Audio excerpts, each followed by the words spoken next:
de faire mon intervention en langue d'Elija. Je vais préparer en Elija pour des raisons personnelles, pour que mon message peut véhiculer au maximum de personnes. Bien sûr, si Tariq Rami, alors tout le monde, bien sûr, prenez la parole dans la langue dans laquelle vous êtes le plus à l'aise, bien évidemment. Le plus important aujourd'hui, c'est de transmettre des messages clairs et concis. الأخوات والإخوان الوكيلات والوكلاء العقاريين ورؤساء الجمعيات الجهوية للوكالات العقارية المشاركين، أيها الحضور الكريم، السلام عليكم ورحمة الله تعالى وبركاته. أنا سعيد بالمشاركة ديالي اليوم في هذه الندوة بالإنترنت مع مجموعة من أهم الوكلاء والوكيلات العقاريين في المغرب باش نتكلموا ونعالجوا واحد الظاهرة ديال الكراء اللي كيتأخر ولا ما كيتخلصش. حنا كلنا عارفين باللي بلادنا كتعيش في واحد الظروف صعيبه بزاف بسبب ديال الحظر الصحي الاجباري اللي فرضات لنا الجائحه ديال كورونا كوفيد 19 من تاريخ 17 مارس 2020 اللي اثرت على الاحوال الماليه والمعيشيه ديال اغلب العائلات المغربيه. مع البدايه ديال شهر ابريل بدينا كنتوصلوا مجموعه ديال المكالمات يوميا من عند الزبناء ديالنا اللي كيسولونا على القوانين اللي كتنظم العلاقه ما بين المكري والمكتري حاله الطوارئ وفي هذه الظروف تاع هذه الجائحه. واش غيكون المصير ديالنا الا ما خلصناش الكرا؟ واش في امكانيه باش يكون في الكرا؟ واش ممكن الاعفاء من الكرا حتى في هذه الجائحه الى اخره من الاسئله؟ ومن بعد بدينا كيطلبوا منا نتوصلوا لهم مع المكري ديالهم باش نلقاو لهم الحلول وباش ما تخلقش لهمش شي مشاكل في هذه الظروف الصعبه، باش لا قدر الله ما يتطرد حتى شي واحد من البيت ديالو ولا من المحل ديالو. وبالنسبه للعقارات اللي حنا عندنا مع اصحابها العقود ديال التسيير التدخل ديالنا على بكري وكنا موجدين ليه على بكري، والحمد لله الامور راها غاديه مزيان ولله الحمد. واخا حنا كوكلاء عقاريين ما كاين حتى شي عقد ولا شي قانون اللي كيلزمنا باش نديروا مع الزبناء ديالنا الوساطه العقاريه، يعني لا ميدياسيون ايموبيليير، باستثناء الزبناء اللي عندنا معهم العقود ديال التسيير العقاري. طبعا في هذه الظروف كنا ايجابيين واتصلنا واجتهدنا ولقينا حلول وقدرنا نحافظوا على الاستمراريه ديال العلاقه ما بين المكري والمكتري على المستوى جيد حتى ان شاء الله تدوز هذه الجائحه وترجع الامور كيف كانت من قبل ولا احسن. حنا كنعرفوا باللي بلادنا عندها واحد الترسانه مهمه من القوانين اللي كتنظم وكتخطى العلاقه ما بين المكري والمكتري، ولكن اليوم راه جا الوقت اللي خص هذه الترسانه القانونيه تعدل وتطور وتقوى باش تتماشى مع هذا الزمان. انا من الموقع ديالي كوكيل عقاري ومحترف وكرئيس جمعيه الوكلاء العقاريه بجهه طنجه تطوان الحسيمه، وعلى درايه بالمشاكل اللي كيعاني منها وكيتخبط فيها كل يوم المكري والمكتري، فانا اليوم جيت بجوج ديال التوصيات مهمين وضروريين للمساهمه في العلاج ديال ظاهره تاخر او عدم اداء الكراء.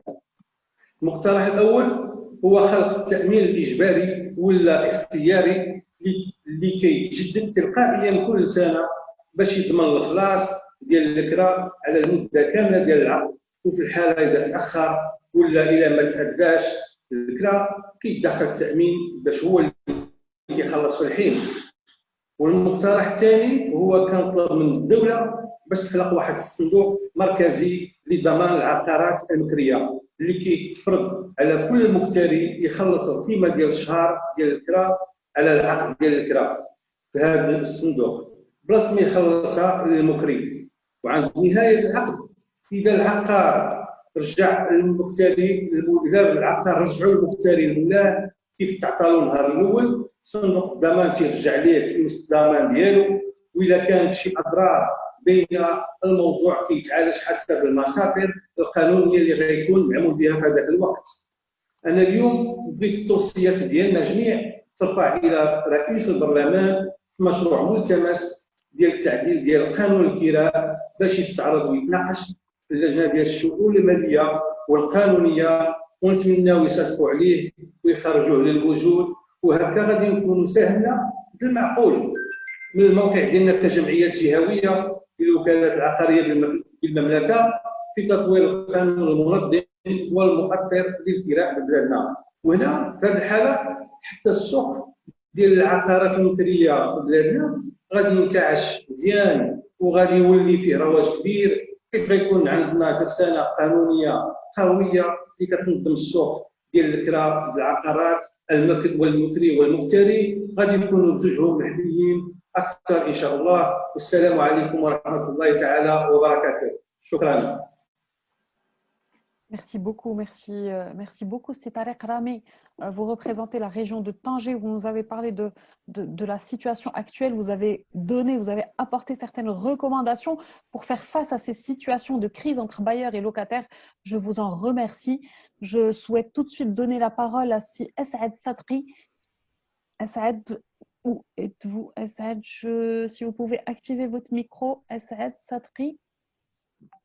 C'est bon, je viens de vous l'activer. Super. Si Assaad, vous êtes à Casablanca, la capitale économique du royaume. Comment se porte l'immobilier chez vous? Est-ce que vous avez eu des remontées de la part de vos clients locataires? Comment ont réagi les bailleurs? Et notamment, j'ai envie de vous poser la question, on sait très bien qu'il y a une réelle activité économique incroyable sur la région de Casablanca.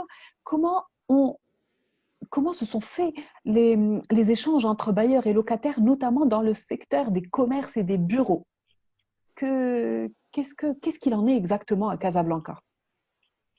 Alors, rebonjour tout le monde.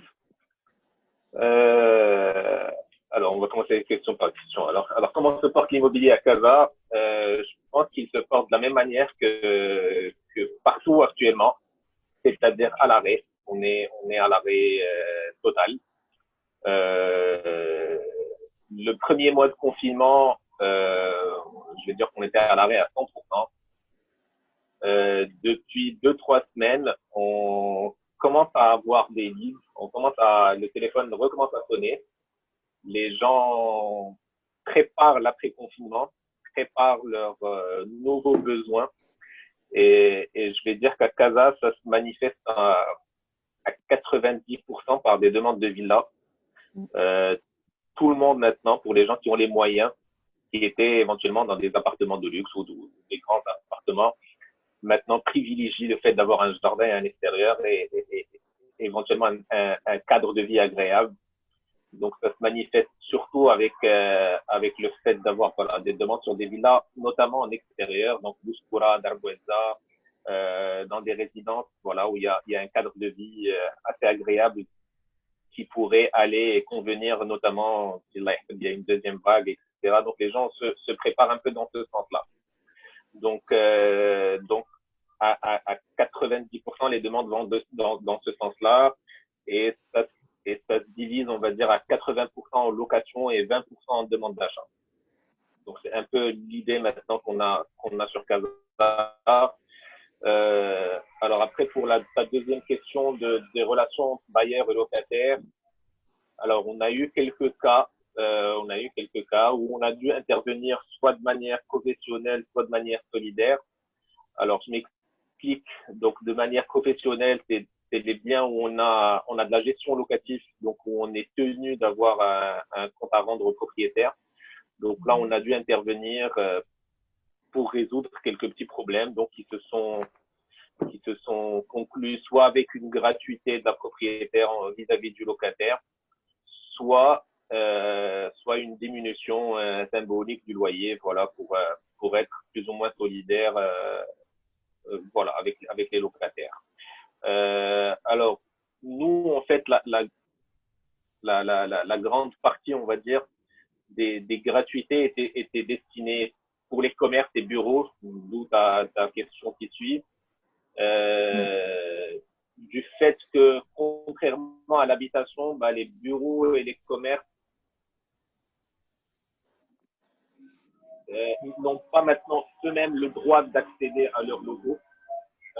Donc, par rapport au contrat de bail qui relie le bailleur et le locataire, il y a le fait que le locataire est dans l'incapacité de jouir de son bien, donc est dans le droit de demander une gratuité. En tout cas, c'est ce qu'on a vu avec quelques avocats qui nous disent que, voilà, par rapport aux biens commerciaux, le fait de ne pas pouvoir jouir de son bien fait que la contrepartie du contrat n'est pas là. Donc, le locataire est éventuellement en droit de demander, même s'il n'y a pas quelque chose de légal dans ce sens-là, mais éventuellement, si demain ça va aux tribunaux, ça pourrait aller dans ce sens-là. C'est un peu comme les centres commerciaux. Voilà, un locataire d'un centre commercial ne sera pas tenu de payer un loyer si le centre commercial est fermé, ce qui est tout à fait logique. Donc c'est pareil, contrairement à l'habitation où là la personne jouit de son appartement, elle y habite même en crise sanitaire, donc elle est quand même tenue de payer son loyer. Et là il y avait juste des cas de solidarité vis-à-vis de personnes qui n'ont pas maintenant de travail ou qui sont en arrêt temporaire de travail. Donc là on a essayé de joindre voilà le bailleur et le locataire avec des solutions, soit des reports, soit diviser ses loyers durant l'année qui suit, etc. Soit des fois c'était de la gratuité vis-à-vis de quelques bailleurs. Voilà, en gros c'était ça. Je sais pas si tu as d'autres questions. Très bien. Bah, écoute, déjà, je comprends. Déjà, c'est très bien. On réalise qu'on va avoir plusieurs cas. On va avoir les bailleurs qui vont accepter de réduire les loyers, qui vont réviser les loyers à la baisse. On va avoir des bailleurs qui vont accepter même d'offrir la gratuité à leurs locataires. Donc, c'est très bien. On a quand même on note une reconnaissance de la part des bailleurs et notamment aussi un aspect humain, un aspect de solidarité vis-à-vis de leurs locataires. Donc, ça fait plaisir.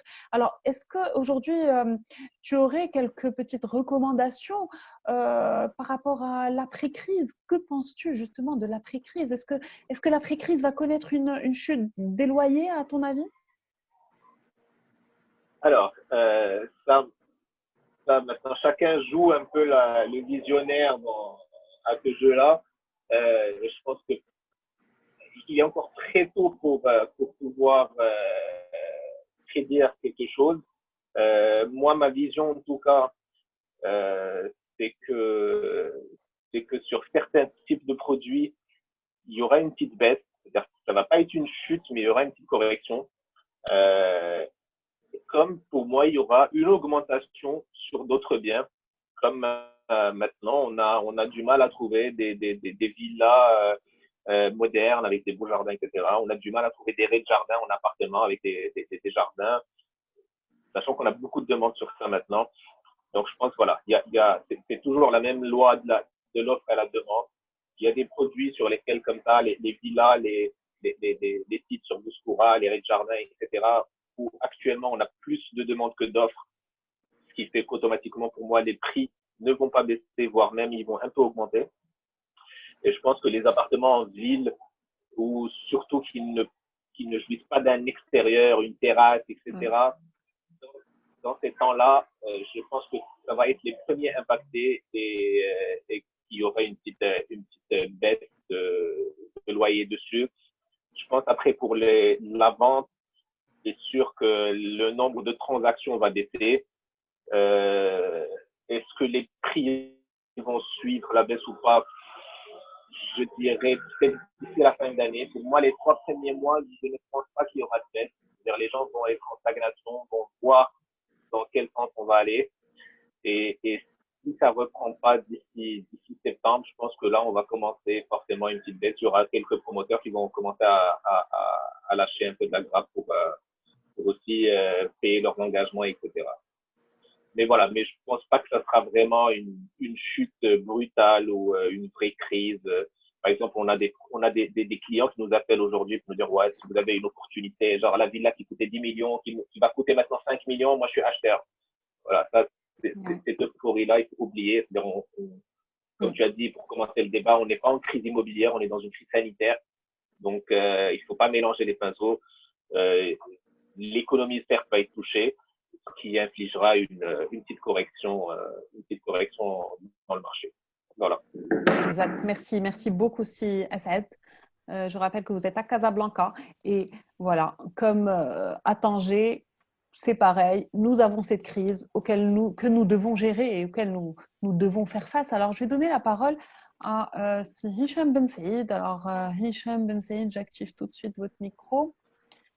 Hicham Ben Saïd, vous êtes confiné à Rabat, la capitale administrative, dont l'activité de location revêt quand même une certaine importance et une certaine ampleur.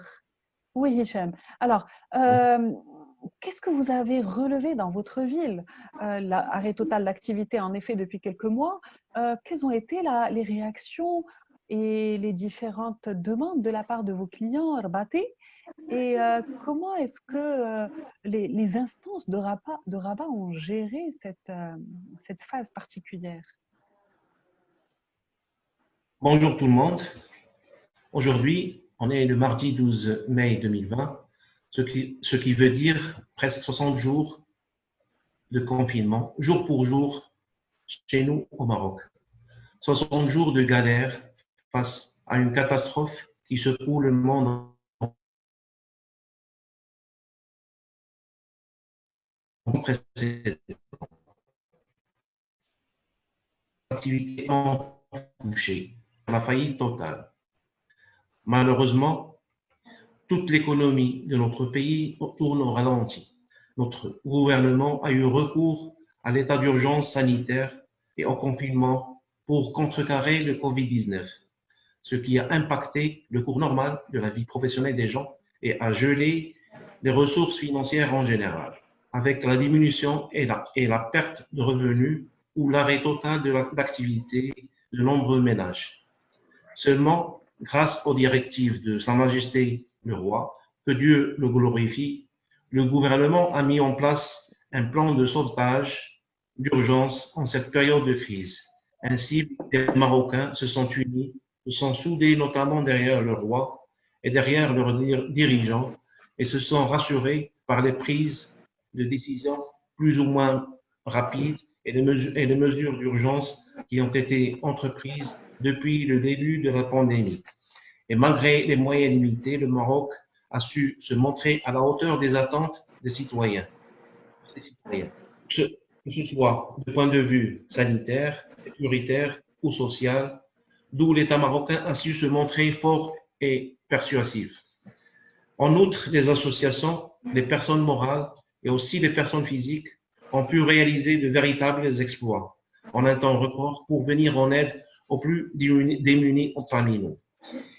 Il est vrai qu'il serait prématuré de crier victoire, tant l'avenir paraît fragile en raison des secteurs qui restent très touchés par les conséquences de cette crise, notamment l'immobilier et plus précisément le sujet qui nous concerne aujourd'hui, la crise des loyers pour les locations résidentielles, professionnelles ou la relation tendue entre les bailleurs et les locataires, entre les propriétaires de biens et leurs clients. En effet, parmi les dossiers qui n'ont pas été pris en charge par le gouvernement ni par le comité de veille économique, il s'agit de la complication des relations entre les bailleurs et les locataires à cause de la difficulté de l'incapacité de s'acquitter des mensualités. En absence de texte juridique et de loi réglementant la relation bailleur et locataire, en cas de force majeure ou en cas de pandémie, les Marocains risquent de perdre patience et confiance. De ce fait, les propriétaires font appel à la médiation et l'arbitrage des agences immobilières qui se voient introduits contre leur gré dans cette polémique de relations tendues qui s'est installée pendant cette période, en étant les intermédiaires et les garants de la solvabilité des locataires. Malheureusement, les agences immobilières ont beau essayer de s'impliquer davantage dans les efforts menés pour la médiation et dans certains cas ont réussi soit à pousser les bailleurs à accorder volontairement des délais de grâce à des locataires en guise de solidarité ou soit à aider les locataires à convaincre les bailleurs pour un rééchelonnement ou une révision des loyers à la baisse. Mais dans la majorité des cas, le problème ne fait que s'aggraver de part au risque de demande d'expulsion par les bailleurs, par le recours à la justice ou, d'autre part, par le refus total des locataires d'honorer leurs engagements envers les proprios du fait qu'ils sont privés de leurs ressources financières pendant l'état d'urgence sanitaire. C'est un constat qui nous mène à réfléchir profondément et réagir pour donner des solutions et de prendre des mesures qui visent à assurer une protection équilibrée des deux parties. D'où il est temps et il est urgent que les pouvoirs publics se penchent sur l'élaboration de textes de loi en bonne et due forme pour la réglementation des relations entre les bailleurs et les locataires durant les périodes difficiles afin d'éviter la multiplication des expulsions, surtout avec la diminution ou la perte de revenus des ménages ou l'arrêt d'activité des professionnels causé par l'impact de la pandémie. Ceci dit bien évidemment que les pouvoirs publics, avant de produire ou pondre des textes de loi bien appropriés, doivent faire appel à un tour de table incluant, en plus de tous les acteurs de la chaîne de création de valeur de l'immobilier, tels les juristes spécialisés, les notaires, les assurances et la fédération des agences immobilières, etc. En précisant la présence effective de la Fédération des assureurs du Maroc en étant la seule entité qui peut prendre en garantie les paiements des loyers en jouant le rôle d'amortisseur de l'impact en cas de force majeure ou en cas de perte d'exploitation, d'où l'obligation d'une assurance sur contrat de bail acté par participation des parties prenantes dans un bail. De même, la présence des représentants du regroupement légal des agences immobilières dans la Fédération marocaine des agences immobilières en voie de constitution, avec ces associations régionales déjà existantes, qui ont toujours rempli un rôle central de catalyseur dans la gestion et l'application des contrats de bail, en étant en permanence à l'écoute et au service de leurs clients, bailleurs et locataires, malgré l'injustice et la non-reconnaissance des métiers d'agents immobiliers par les pouvoirs publics et l'absence d'un statut officiel pour l'exercice de leur profession. Concrètement, l'enjeu est de taille pour la nouvelle proposition de loi. Alors, les politiques ne doivent pas concocter des textes à la cocotte minute et doivent prendre en considération le rôle majeur et l'expérience des acteurs primordiaux de création des valeurs de l'immobilier qui constituent une force de proposition dans l'élaboration des réglementations appropriées. Au sortir de cette crise, le Maroc aura au moins gagné cette bataille de réaction sur un dossier épineux qui a tant avait besoin d'une réglementation à la hauteur des attentes. En plus, la réinstauration d'un climat de confiance mutuelle entre les bailleurs et les locataires et l'éradication du doute et la morosité qui influencent l'investissement locatif et l'immobilier en général. Enfin, même si c'est une initiative personnelle, il est fort souhaitable que les pouvoirs publics mènent en aval une réflexion sur la prise de décision pour la création d'une administration autonome de gestion des locations au Maroc, qui ne sera que bénéfique dans l'application des stipulations de tous les textes de loi qui réglementeront la location en général et donnera une transparence totale des déclarations fiscales et la détermination des droits et obligations de toutes les parties prenantes dans un bail en général, ce que plus tard pourra éradiquer l'informel dans l'exercice du métier des agences immobilières. Mesdames et messieurs, merci de votre aimable attention. À la prochaine, mes chers, et en souhaitant vous retrouver sains et saufs, bien à vous. Merci. Merci Zoubida. Merci beaucoup Hicham Ben Saïd de Rabat. Merci infiniment pour ton intervention très complète dans laquelle tu nous retraces un petit peu l'environnement économique de l'immobilier dans ça, on va dire en résumé. Tu nous as vraiment donné un résumé approfondi toutefois. Je t'en remercie au nom de tous. On va repartir, on va s'éloigner un petit peu de Rabat, on va aller à Marrakech. Je vais donner la parole à Athmane Ben Hallam. Est-ce que tu es là? Athmane, j'active tout de suite. Je ne sais pas si tu as activé ton micro. Activé. Je suis là. Athmane, super. Alors, Athmane Ben Hallam, Marrakech, la ville ocre qui reste la référence du soleil marocain et qui généralement profite toute l'année du tourisme international. Comment se porte ta ville, Athmane? Ma ville, elle est très calme en ce moment. Très calme. Tout le monde est chez soi et puis tranquillement, on attend que ça passe. Généralement, Marrakech reçoit énormément. Vous m'entendez?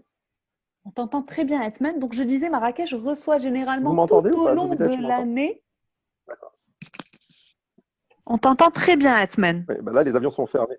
Voilà. Donc là, il n'y a pas de vol, il n'y a pas de tourisme. Donc, on est, on est confiné, il y a pas de business. L'agence est fermée depuis le 14 mars. Les employés sont chez eux. On attend que ça passe.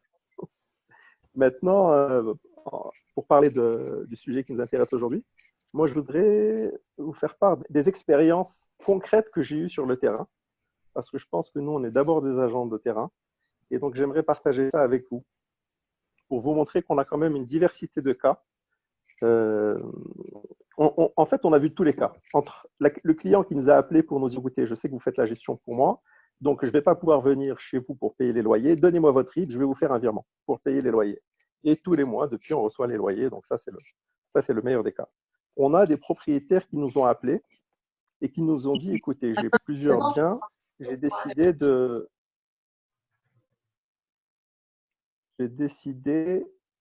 deux choses en fonction de la qualité du locataire.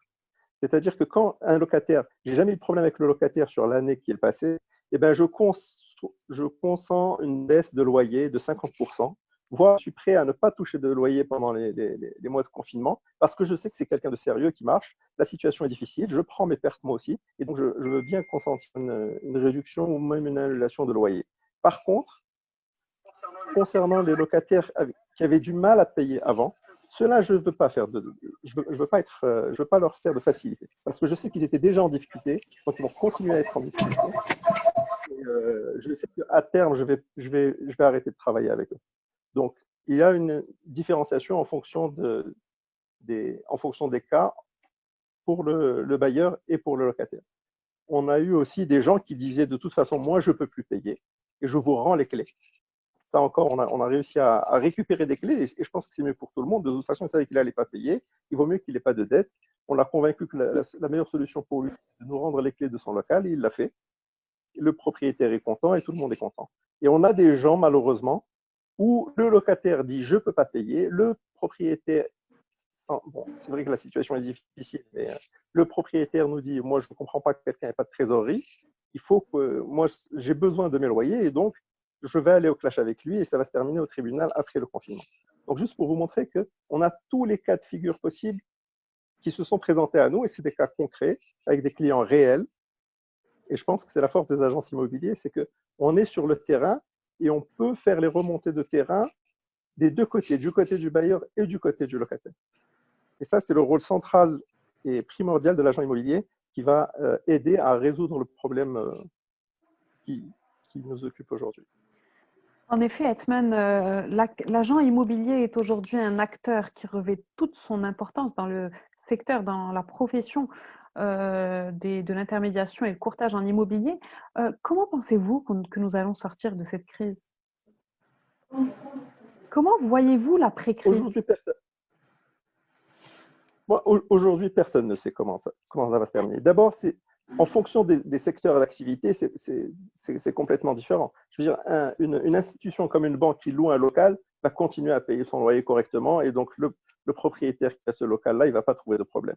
Maintenant, si c'est un coiffeur ou une activité qui est complètement fermée aujourd'hui, c'est sûr que ça posera des problèmes. Donc, ce que je voulais vous dire, c'est que cette diversité des cas, et puis on ne sait pas combien de temps va durer la crise. Aujourd'hui, en Europe, ils ont commencé le déconfinement. Nous, on nous prédit encore un mois supplémentaire. Donc, on ne sait pas combien va durer la crise. Donc, on ne sait pas quelle va être la difficulté à la sortie de crise. Quelle va être enfin, vous voyez ce que je veux dire. Oui, et donc, trouver une solution qui gère tous les problèmes, ça ne va pas être possible. Il faudra faire du cas par cas. Il n'y a que le cas par cas qui peut nous aider à régler les problèmes. Il n'y a pas une solution globale. Alors, j'arrête le micro de Ilham. Alors, merci beaucoup, Hetman. En effet, aujourd'hui, on ne voit pas le bout du tunnel. On est tous dans ce tourbillon de crise, dans ces remontées de bailleurs locataires. On essaie de gérer au mieux. Je suis moi-même donc agent immobilier, directeur de SBDE Immobilier à Rabat. Et tous les jours, depuis le début du confinement, nous avons eu, donc je vais vous faire part également des remontées de mes propres clients. Je ne vous cache pas que nous avons des contrats qui ont été résiliés. Nous avons des contrats également donc, dont les loyers ont été révisés à 50%. Nous avons d'autres loyers qui ont été rééchelonnés pour l'après-crise. Donc, heureusement, voilà, comme on a vu tout à l'heure, on en a discuté avec Saïd, avec Marrakech, avec Casa, avec Tanger. Effectivement et heureusement, nous avons encore des propriétaires, des bailleurs qui restent solidaires et qui comprennent parfaitement la situation actuelle.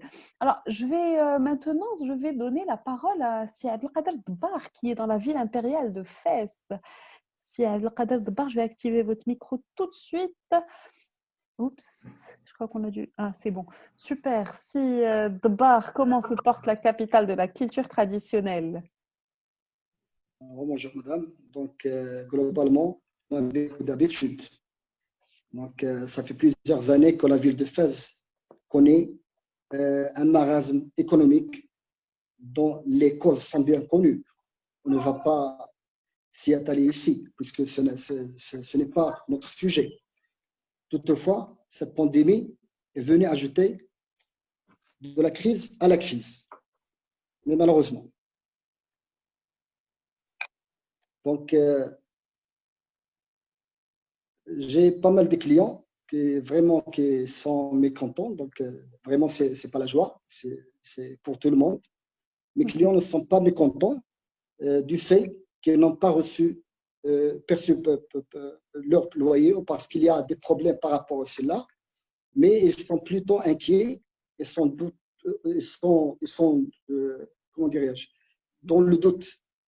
Ils ne savent pas quand les choses reviendront normales et que faire si la crise dure dans le temps et comment se prémunir face à des crises de ce genre à l'avenir, Inch'Allah. Oui, et du coup, à Marrakech, comment vous avez pu gérer la situation? Pardon ? Est-ce que vous avez réellement eu des remontées comme nous les ont expliqué nos amis de Casa, Rabat, Tanger? Est-ce que vous avez vraiment eu des remontées de clients qui étaient dans l'incapacité de payer leur loyer? Pas vraiment, parce que Fès, il n'y a pas grand-chose. Surtout la ville de Fès, on a un manque les gens ils connaissent, comment dirais-je, à vrai dire, ما كيتيقوش يكريو الناس. عندنا حنا هذه العقليه في فاس malheureusement. Donc pas comme Marrakech ولا كازابلانكا ولا غابه. Donc هنا في فاس الا ما كانش يعرف المناد يكري ولا بحال اللي كيتزوج به à vrai dire بحال خصو مع من يتزوج عادي يمكن له يكري له ولا يسني معاه كونطرا دو باي. حنا ماشي بحال مراكش ولا كازا. Mais malheureusement. Donc, c'est plus des relations de confiance qui doivent s'installer plus que des relations commerciales. Tout à fait. Super. Donc, je pense que Fès va être la ville la plus épargnée donc, de cette petite crise des loyers impayés dans ce cas-là. Exactement, oui, à vrai dire. Oui. Excellent, excellent. Excellent. Donc, oui. Bah, écoutez, non, mais c'est génial parce qu'on réalise que finalement, grâce à votre présentation, à vos explications, on se rend compte que Fès va peut-être sort du lot de cette crise en termes de loyers impayés, en termes de crise des loyers, tout simplement parce que les gens se basent d'abord sur la confiance, sur la connaissance de leurs locataires avant d'avancer et signer des contrats de bail. Exactement. Exactement. C'est parmi les conditions de les agences, surtout sur la région de Fès-Meknès. Donc, nous choisissons les locataires sur la base de leur solvabilité. Et comment dirais-je, on monte pour chaque demande avec une demande de documents spécifiques, ce qui nous permet d'évaluer de la solvabilité du locataire et accepter ou non de signer le contrat de bail. Donc, c'est tout simplement. Très bien. Donc, il y a des process bien déterminés pour bien cerner les clients et s'assurer de leur solvabilité. Bon, bien sûr, je pense que plusieurs agences le font, même dans d'autres villes, mais effectivement, on note une certaine particularité sur la ville de Fès. Sidbar, je vous remercie pour cette présentation. Avez-vous quelque chose d'autre à nous partager? Comment vous pensez que l'après-crise, finalement, va quels sont les mécanismes de l'après-crise selon vous? Exactement. Donc, pour sortir de cette pandémie ou de cette crise, donc, j'ai 4 solutions. Donc, premièrement, uniformiser la méthode d'évaluation de solvabilité des locataires, les documents qui leur sont demandés. Deuxièmement, avoir recours à un cautionnement de tierces quand la solvabilité du locataire n'est pas formellement établie. Troisièmement, pousser le gouvernement et notamment le ministre de l'Habitat a institué la garantie des loyers impayés tel que réfléchi en 2016 sans avoir pu l'instaurer à ce jour. Et dernièrement, négocier avec des assureurs la possibilité de mettre en place une assurance de paiement des loyers impayés.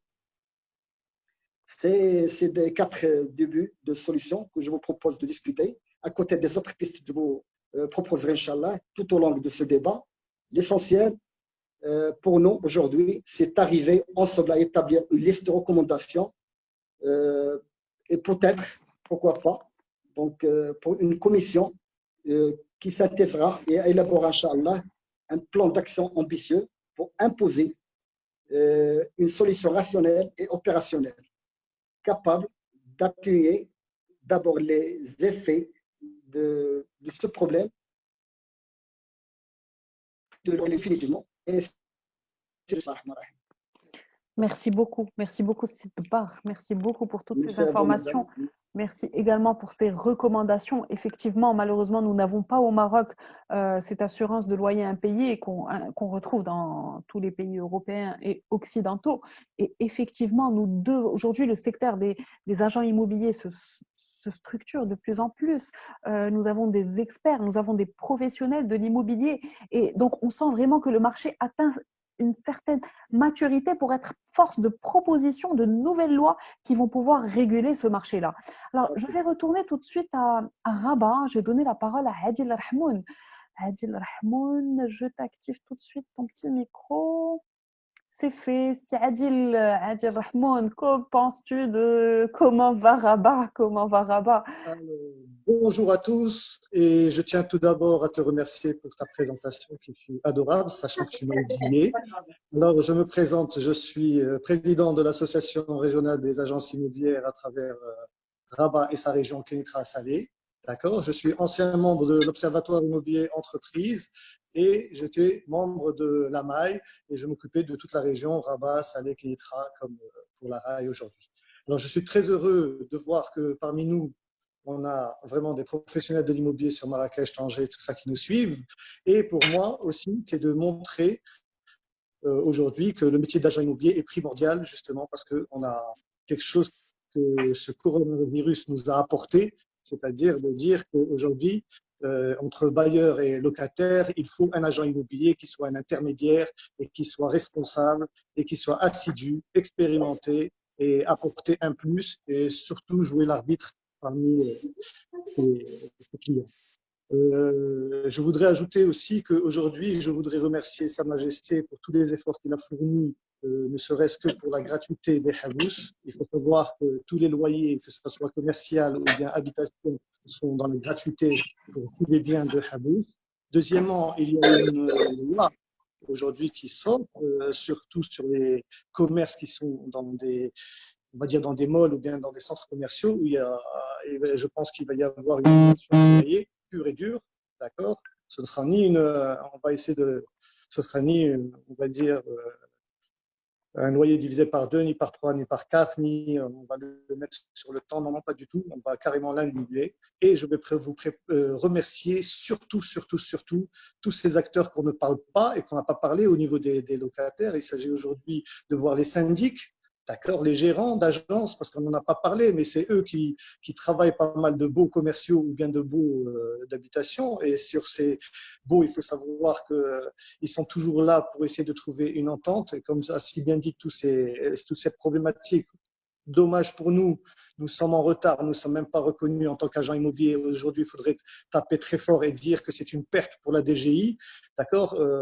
On sait très bien qu'on n'a pas d'assurance loyer non plus, ça a été dit. On sait très bien aujourd'hui, on n'a pas de garantie visale comme en France. D'accord. On sait très bien qu'il n'y a pas un fonds, d'accord, destiné à ce problème-là de pandémie. Donc aujourd'hui, toutes ces problématiques sont là.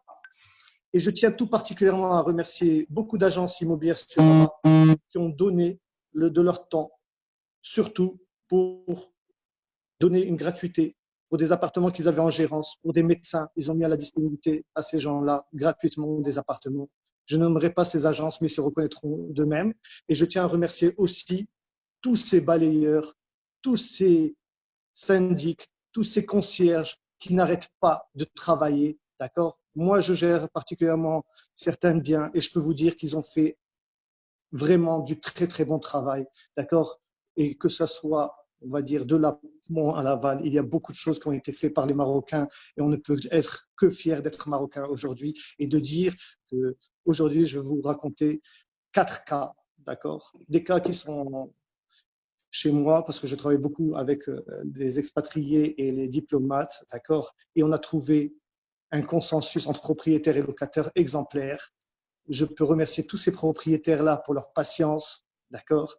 Le premier cas, je vais vous le donner, d'accord? C'est une personne qui vient, qui réserve son appartement, qui paye la caution, qui paye son premier mois de loyer, qui paye l'agence immobilière, qui doit venir le 15 ou bien le 20 avril. Malheureusement, il ne peut pas venir. Qu'est-ce qu'on fait? Alors là, c'est le métier d'agent immobilier, d'accord, qui vient secourir justement cette problématique parce qu'aujourd'hui, quand on fait un contrat de bail, eh bien, il va de soi que le locataire doit payer son loyer. D'accord, il n'y a aucune loi qui dit qu'on ne doit pas payer son loyer, il doit payer son loyer.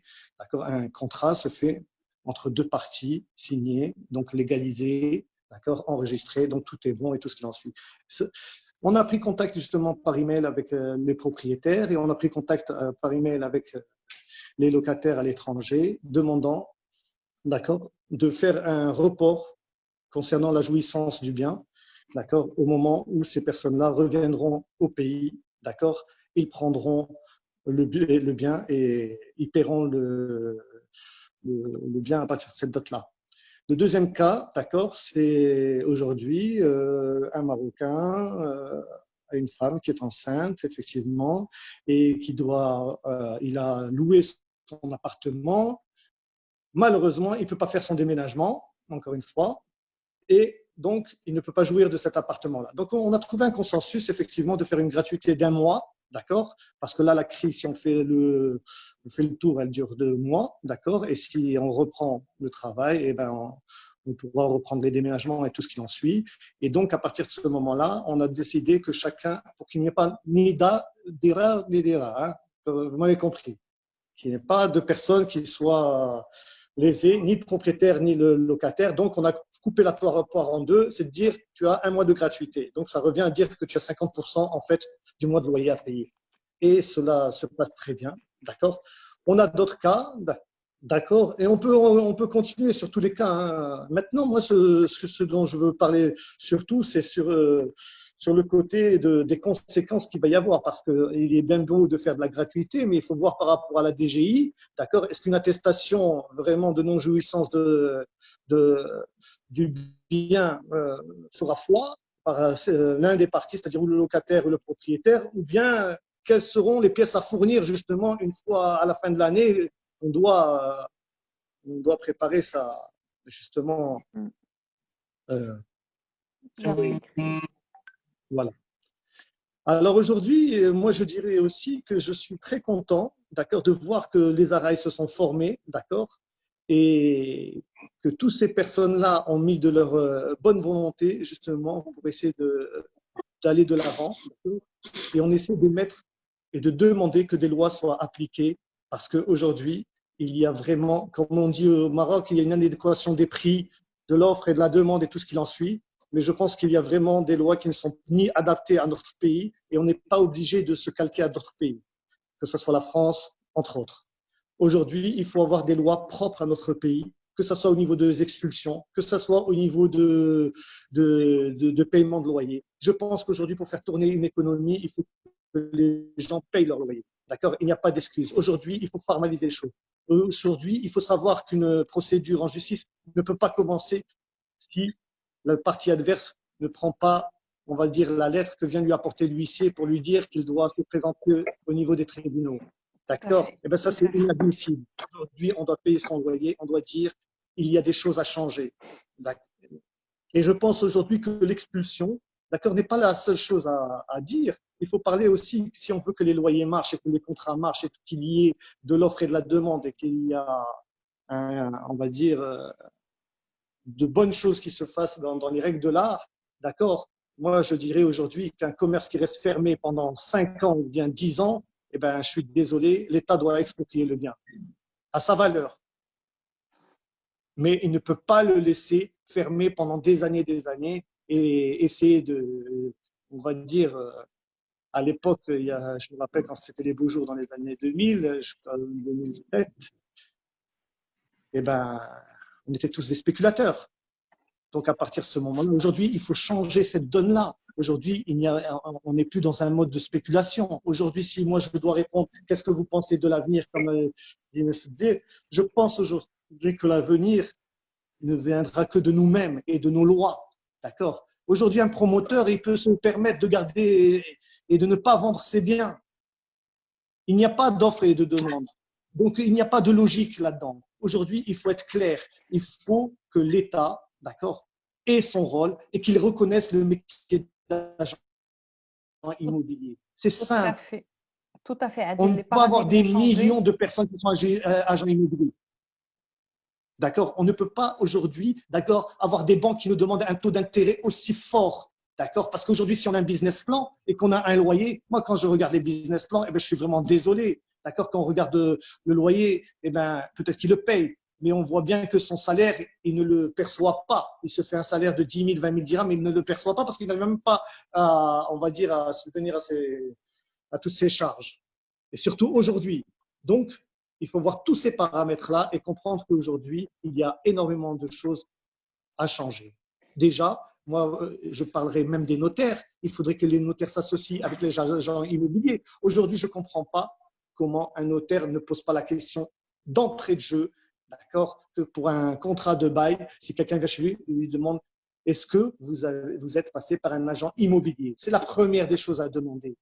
Les notaires doivent respecter l'agent immobilier. On doit se faire respecter. On ne peut pas voir tout le monde agent immobilier, mais non plus, on doit être respecté. D'accord? Parce que si on veut des contrats de bail, d'accord, qui soient correctement faits, parce qu'un bail qui est correctement fait, c'est un bail simplifié. D'accord? Et c'est un bail, on a 3 sortes de bails, c'est pas compliqué. Après, c'est que des choses à changer. C'est la durée, c'est les mois de caution, c'est ci, c'est ça.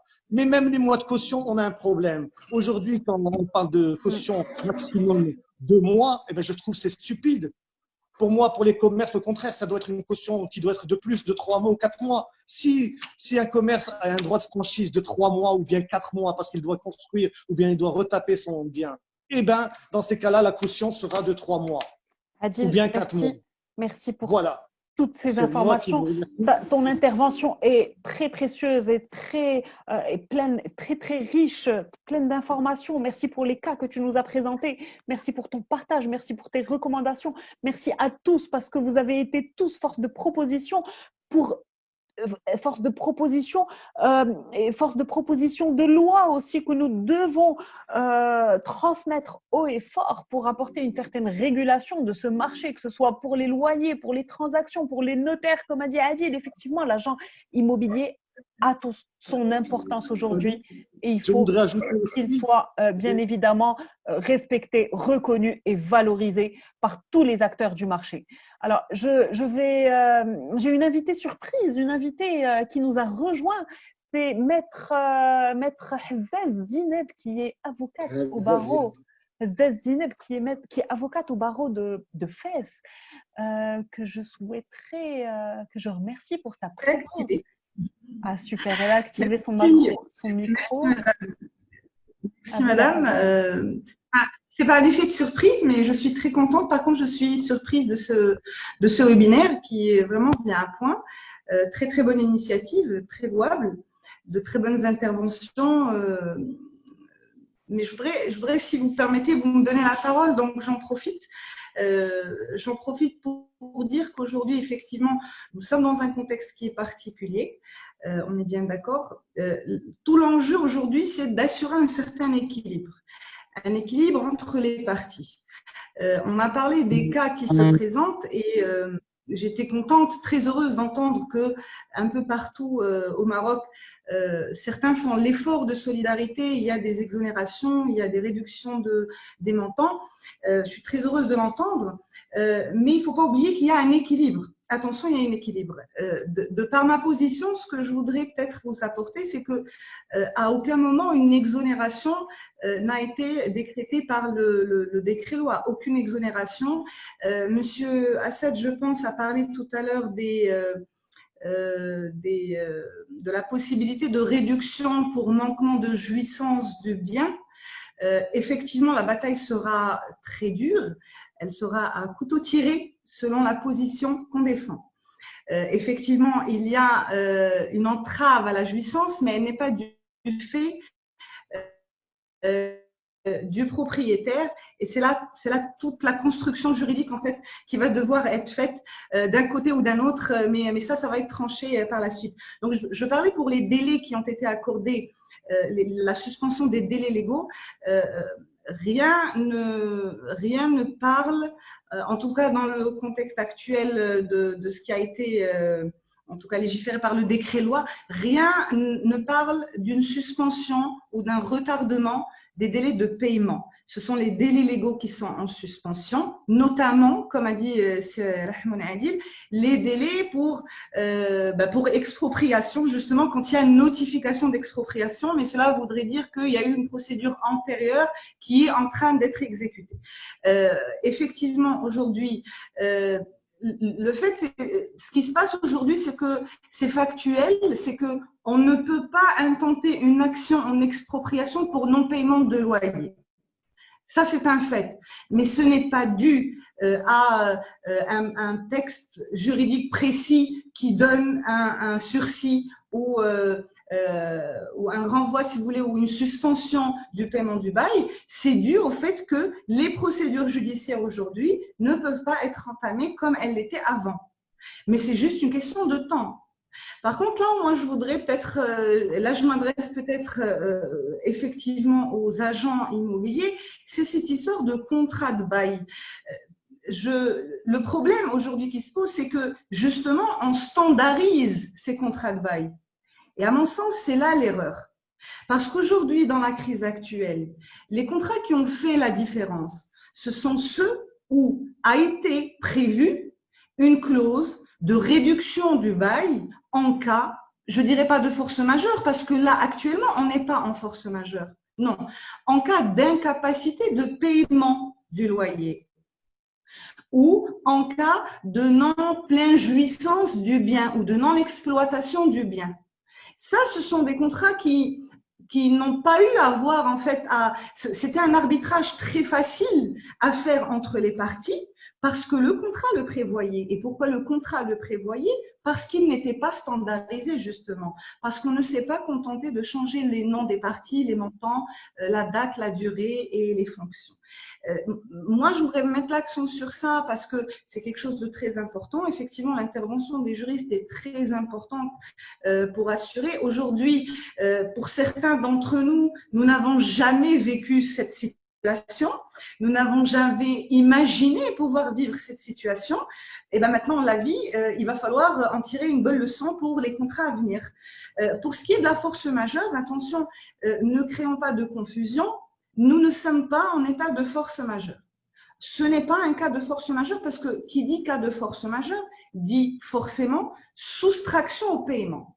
Or, juridiquement aujourd'hui, nous ne sommes pas en cas de force majeure ou en tout cas, ça va devoir être prouvé devant les juridictions. Et ça, c'est un exercice qui va être fait a posteriori. Donc, pour le moment, les baux commerciaux, qu'ils soient commerciaux à usage d'habitation, ils obéissent aux mêmes termes. Ils doivent être réglés si si ce n'est un compromis entre les parties pour essayer justement de trouver cet équilibre. Sinon, cette analyse de cas de force majeure, imprévisibilité, indépendance et tout ce qui va avec, ben, ça viendra par la suite devant les tribunaux. Et là, encore une fois, ça dépendra de l'une ou de l'autre partie, ça dépendra de la position qu'on essaie de défendre. En tout cas, je vous remercie encore vivement pour votre invitation. J'espère que j'ai pu vous être utile, ne serait-ce que ce peu. Je vous souhaite bon courage et à très vite, Inch'Allah. Merci beaucoup, Maître Azzez. Merci pour ces précieuses informations, recommandations, l'état actuel des choses. Effectivement, tout ça, c'est très riche en informations. Je vous remercie tous. Alors, rapidement, je vais donner la parole. Si quelqu'un a une question à poser, donc soit il la pose sur le chat, je vais la lire, et soit je lui donne la parole. Ilham de Marrakech, j'active votre micro. Oui, bonjour à tous et à toutes. Bon. Bonjour, madame. Bonjour. Je vais parler d'abord de la ville de Marrakech, de la région de Marrakech en particulier. La crise chez nous risque d'être un peu plus dure qu'ailleurs, je pense, parce que nous, on est quand même très dépendants de l'activité touristique. Et quand je dis très, c'est vraiment trop. C'est-à-dire que les hôtels, les maisons d'hôtes, les restaurants, les artisans, les marchands d'objets de déco, les entreprises de travaux, tout, ou presque à Marrakech, tourne autour du tourisme. Donc, pour moi, la problématique ne se pose pas que pour ces 3 mois de confinement, peut-être parce que presque en train de prolonger vers un 3e mois.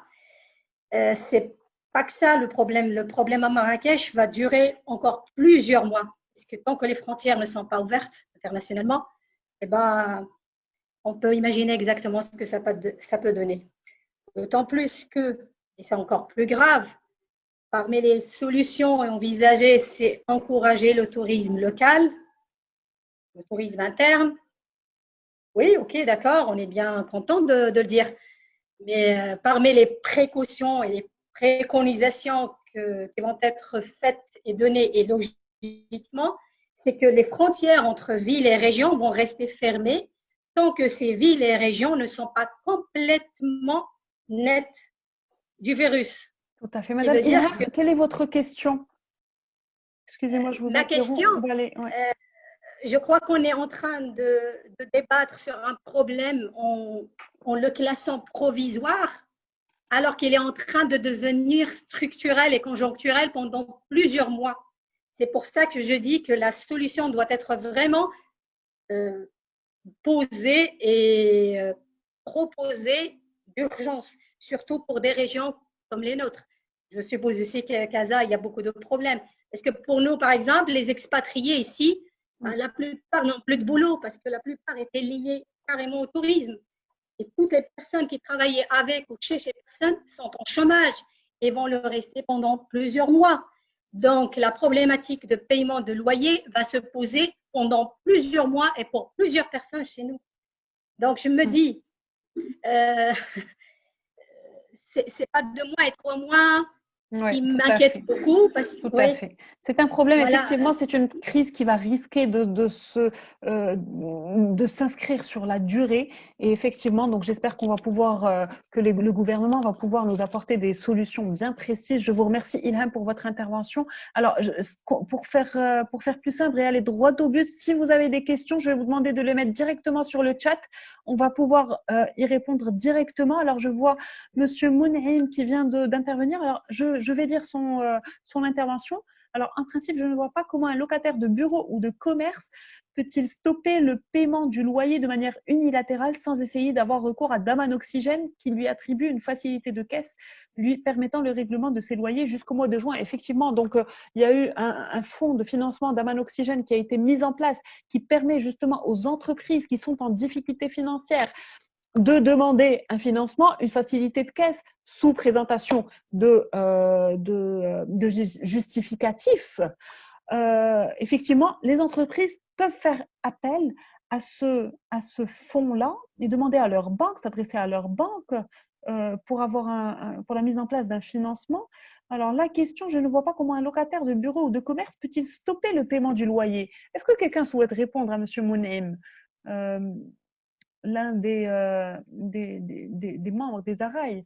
Je vois M. Tariq Ramé lève la main. Oui, rebonjour une autre fois. Alors là, je vais intervenir en français maintenant, pas de problème. Moi, j'ai vécu un cas, je le vis toujours, d'un client en location d'une unité industrielle. Et quand il m'a demandé de laisser passer les 2-3 mois sans payer le loyer qui seront reportés plus tard, j'ai demandé, bon, j'ai dit au début, on croyait que c'est seulement un mois. J'ai dit, il n'y a pas de souci, donc on verra. Donc j'ai eu l'autorisation du propriétaire et tout. Mais le deuxième mois, c'est le pareil. Mais maintenant, on attend un troisième mois, ça va être la même chose. Et c'est juste hier que je l'ai appelé pour lui demander pourquoi il n'a pas pensé au crédit oxygène que l'État a mis pour faire face au niveau des locataires et les autres charges, des loyers et des autres charges. Il m'a demandé, avec une simple réponse qu'il m'a répondu, mais tu sais, moi j'ai d'autres lignes de crédit, j'ai un crédit d'investissement que je suis en train de rembourser, j'ai pas mal de crédits, j'ai demandé à ma banque, mais elle a été refusée parce qu'ils ont déjà reporté mon échéancier d'investissement et d'autres crédits qui sont reportés et ne peuvent pas me donner un autre crédit de plus. Et j'étais surpris parce que c'est une solution qui n'est pas vraiment à la hauteur pour faire face à cette période de crise. Parce que si c'est une solution qui est pour tout le monde, ça doit, pour faire face à cette crise, il faut que tout le monde a possibilité. Comme on n'a pas tout le monde la même possibilité, donc pour avoir un crédit oxygène, il faut que tu sois nickel. Il faut que tu n'as pas d'autre crédit, tu ne peux pas surendetter. Il faut que tu puisses acquérir ce genre de crédit. Alors je dis, bon, oxygène, ce n'est pas une solution pour tout le monde. باش الناس ما يبقاوش يظنوا غير تمشي للبنك راه غتعطيك 3 mois de loyer 3 mois de salaire plus électricité au téléphone الى اخره. Donc c'est pas une vraie solution oxygène. Merci madame. Merci beaucoup Sirami. J'espère que j'espère que vous avez trouvé votre réponse dans l'intervention de Monsieur Rami. Alors je vais lire une autre question de la part de Walls Luxury. Alors, bonjour à tous, Fatem Zahra, fondatrice Walls Luxury Premier.